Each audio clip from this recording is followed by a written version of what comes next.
What is going on, Usher team?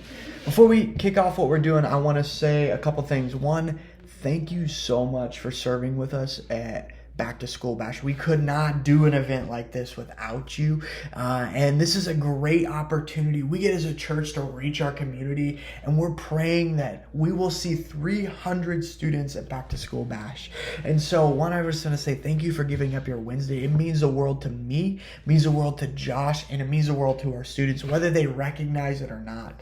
And so first of all, I want to make sure that you guys are prepared as possible for Back to School Bash. And as our Usher team, you guys have an important role to play.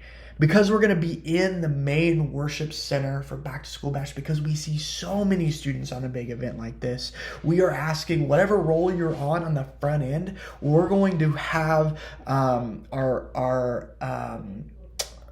our service time probably around 7:12, around that time. If not, I will update you as far as the time goes for when our students are going to actually be going into our service.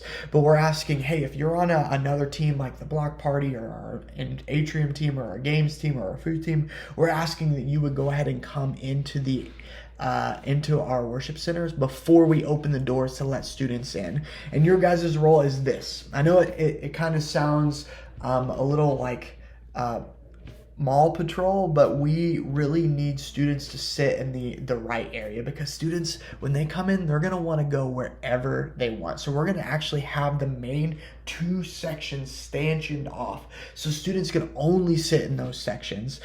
So you're going to see students come in and try to run into the corners or go hide or sit in the very back row. We would politely ask you to tell the students, hey, actually, we're all going to sit together as a family. Why don't you come over and sit in the middle? And you can direct students to come back to the middle.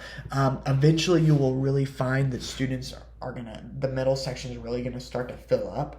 And what you can do is there's a few rows in the back areas that you can have students sit there, but try to direct as many students as you can to sit in the middle section, because they're gonna want to go all over and sit wherever they want. And you guys, just kind of direct students to sit in the middle. And also, as the service continues, students are gonna want to maybe leave or be rowdy or reckless, but the point of what we're doing is try to get all the students to sit in the middle, and you guys can be in there, direct students to kindly, in the most respectful way, to sit in the middle, so we're all together as a family. And that's the language that I would use to correct students who are running and sitting in areas they're not supposed to sit in. So thank you guys so much. I hope it kind of gives you the direction for what you guys get to do as far as ushering students in, making sure they're sitting in the middle all together, and hopefully equips you guys so that way you know what to do the night Back to School Bash. So if you have any other questions, feel free to reach out to me about your role, and I appreciate so much that you guys are giving up a Wednesday night to come serve the next generation. So thank you guys. We'll see you at Back to School Bash.